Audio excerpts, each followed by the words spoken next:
Oh man, what's up everybody? Welcome back to another episode of GF Outdoors. As you can see, I'm just coming back out of the woods, coming back in my man cave, and had unfortunately another unsuccessful hunt. So basically what I'm going to do is I'm going to sit down here for a few minutes, tell y'all about what my last hunts have been like. Kai's been in the woods with me some, but going to talk about it, and then I'm also going to talk about a very, very scary experience that I had 2 hunts ago that I'm still a little bit shook about, and I'm going to tell y'all about it, and I want you in the comments to let me know what is one of the scariest things that you've ever had while hunting. So I'm going to go ahead, I'm going to set my bow up here on the counter, we're going to sit down a little bit, and we're going to talk about how my hunting's been, what I think's going on, and about this scary experience. So let's go ahead and get into it.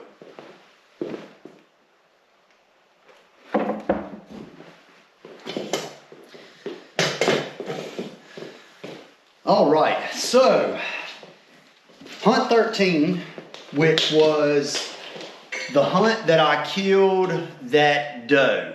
So made a really, really good 58, she was 58.8 yards, but made a really good shot on a big mature doe, and that was hunt 13. So up until that point, things have been really slow. I kind of updated y'all and let y'all know what was going on. But, you know, that particular day, I saw, I believe it was 8 doe and yearlings, and I made a good shot and ended up harvesting one. So if you haven't seen that video, be sure to check that out. That's my last hunting video that I posted. But pretty much days 14 through today was day 20.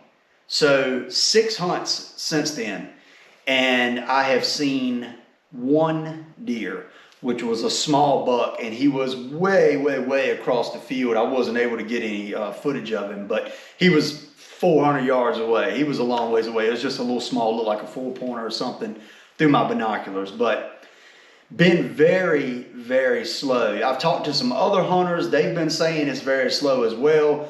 None of my friends have really killed any big bucks, really seeing any big bucks or anything like that. So just has been very, very slow. So trail cams, I've been checking my trail cameras. Things have been slow on that as well. You know, not showing much. Got a couple of pictures of a couple nice deer at night. Nothing really during the day. Not even a bunch of pictures of does either. It's just been really, really slow, and I don't really know exactly what is going on. It's leading up to the rut. Today is October 26th.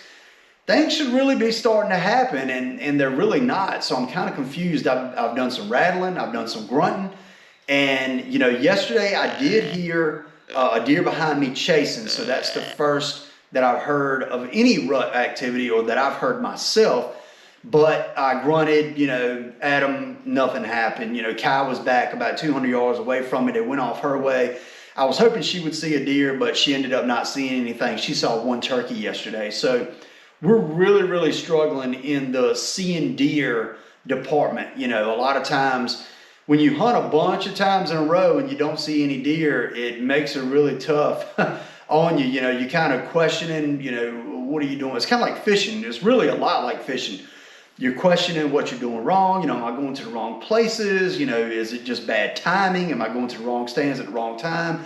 So you kind of get to second guessing yourself. But I haven't gotten to that point yet. Sometimes, things just don't line up, and then all of a sudden everything aligns. Like last year, I hunted 7 hunts, and I was able to harvest 3 really, really nice bucks. So, maybe things will get a little bit better as the rut kicks in the 1st of November after, Halloween. So hopefully we get some good footage for y'all to see.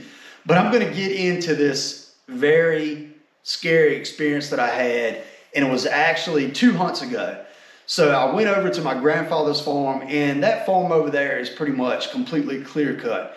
So I decided to hunt on the ground over on the other edge of the field. So basically it's a cotton field, but it has been wheat sowed out there. And I had the idea that maybe some deer were coming out there feeding on the wheat in the cotton, because I had hunted the oaks on the front side of the farm, and I really hadn't seen anything, and I wasn't getting much on my trail cams either. So decided to head over there. Had about a 400-yard walk around the edge of the field to get to where I wanted to be. So walked all the way around the field. The field kind of stair steps kind of a little bit.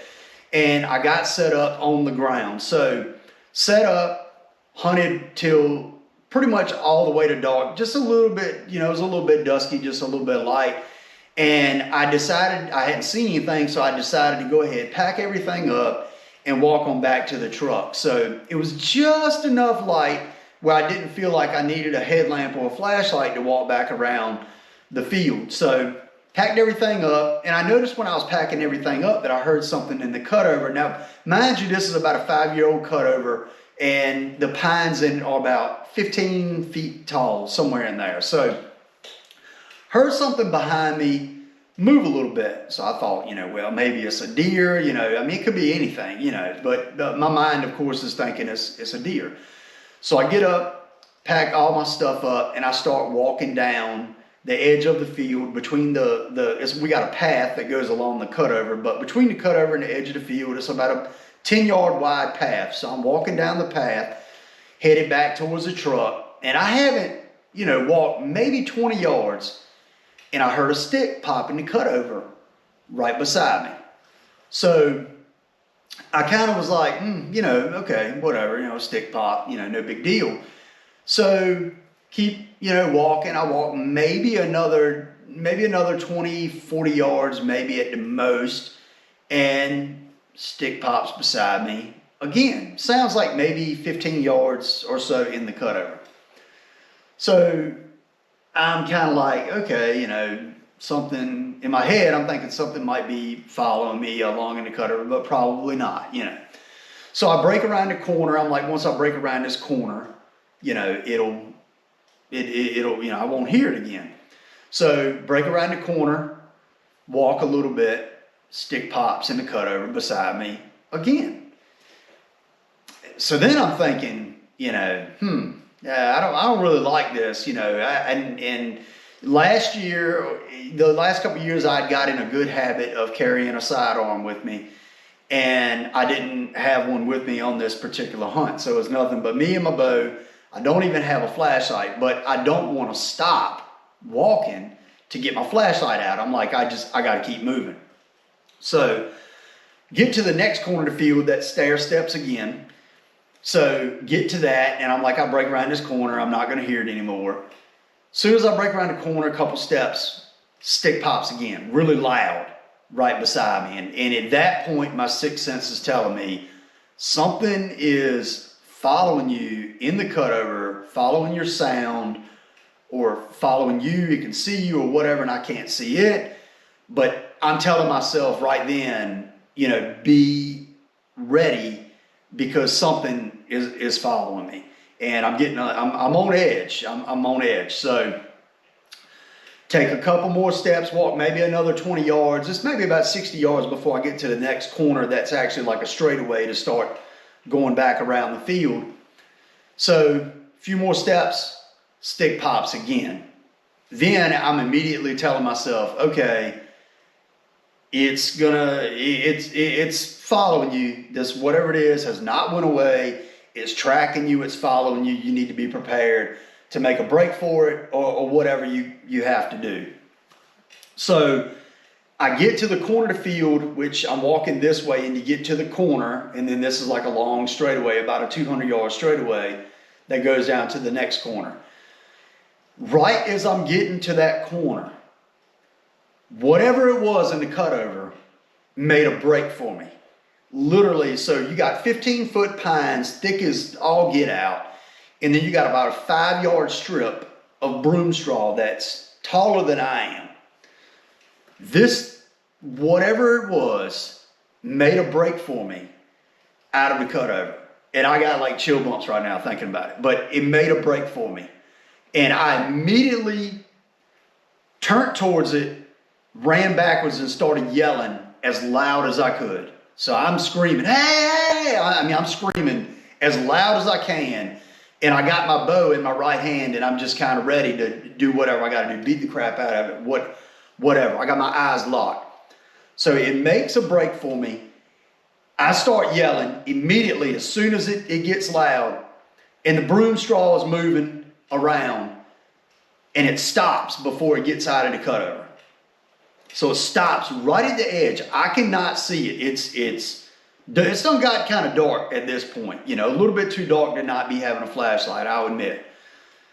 But I see the broom straw moving, and I have my eyes fixated right there on where this, whatever it was, started to make a break to come out for me. It was at the edge.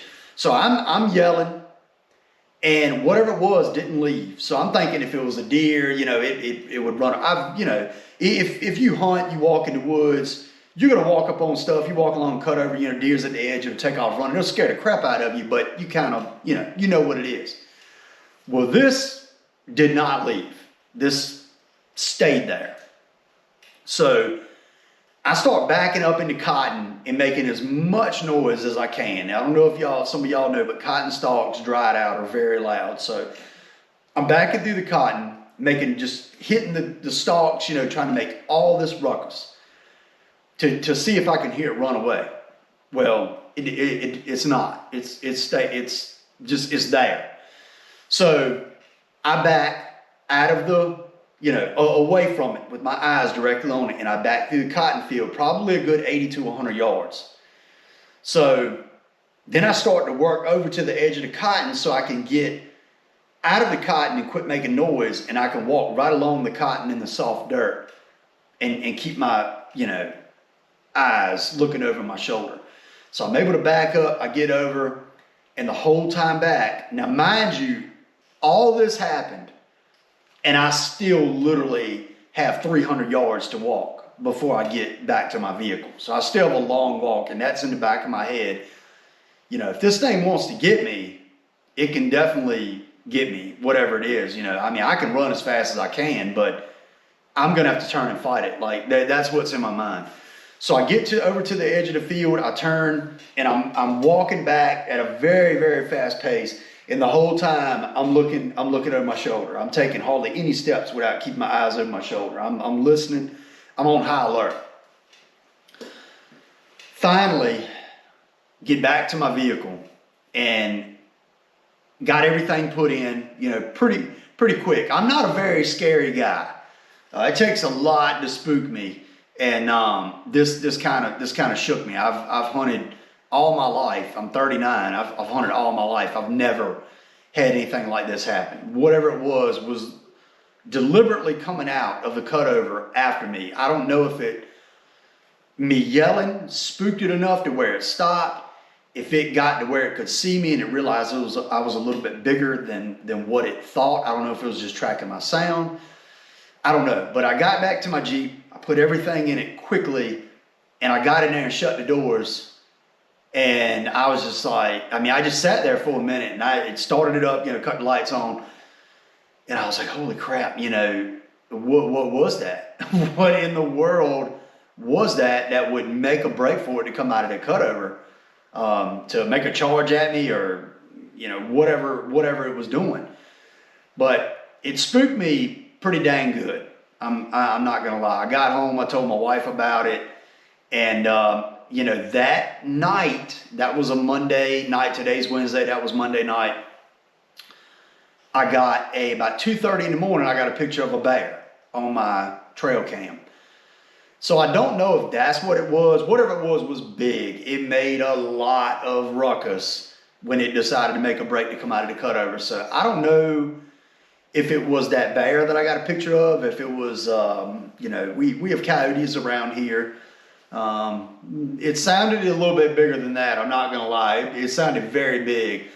So I'm thinking it was a bear, but moral of the story for you all and for myself is don't go bow hunting in the woods without a sidearm. You know, I was literally a sitting duck with nothing but my bow. I didn't even have my flashlight on, which was kind of a mistake, but you know, it could have been a bad situation. It really could. It scared the crap out of me. I'm right here telling you, spooked me big time.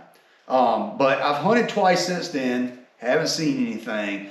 But I have not been back over there. I plan to maybe get back over there in maybe 3 or 4 days. I'm not 100% sure. But make sure if you hit the woods bow hunting, make sure you have a sidearm, something where you can defend yourself. You know, I did have a knife, I did have my bow that I could swing around and try to beat whatever it was. But make sure you have something. There's stuff in the woods that can, you know, I try not to think about something can get you, but I mean, there's stuff in the woods that can attack you. And you need to be ready for it. Rabid foxes, coyotes, you know, bears, different things, whatever you have out in whatever part of the country you're in, there's stuff out there that can get you. So, you know, just be mindful of that. It spooked me pretty good, but it told me, hey, you need to carry your sidearm with you, and you need to be prepared if something like this happens again. Especially, luckily, I didn't have my daughter with me. I was by myself. As you know from watching these videos, you know my daughter's been hunting with me some. Luckily, I didn't have her with me because that would have made it 10 times worse. So I was by myself, luckily. But make sure you're prepared for whatever happens. So one thing, I don't know if you saw it when I walked in, but I do have a brand new bow. This is a Bear Adapt. So this is a Bear Adapt. Y'all can see it right there, but this is the hunting public's new bow. So basically Bear and the hunting public got together and they made a bow. So everything that, you know, the guys in the hunting public liked about a bow, they worked with Bear, they collaborated, and they made an absolutely awesome bow. I just got this a couple days ago. I got it dialed in from 20 to 60 yards. And what I'm going to do is, after you see this video, I'm actually going to be doing a video talking about this bow, doing a little bit of a review, talking about how I set it up, what sight I have on it, you know, what I think of it, you know, different things like that, how loud it is, tunability, all that good stuff. But basically, I wanted to get back to a one cam bow, and this is a one cam bow, and I like it. I like it. So hopefully I can sling an arrow at a deer here really soon with this bad boy, and maybe get my first harvest with it. And then maybe hopefully, you know, with the rut kicking in, maybe we can see a good deer. But I wanted to update y'all. I wanted to tell you my story about what happened. Be sure to comment down below. Tell me if you've had anything crazy or really scary happen to you while in the woods as well. And maybe these next episodes that I bring y'all, maybe they can have some deer in them. So I really appreciate y'all tuning in, checking out my videos. Like I said, go check out my last hunting video where I harvested a really nice doe, and check out my fishing videos as well. So I really appreciate y'all watching, and I will see you next time on GF Outdoors.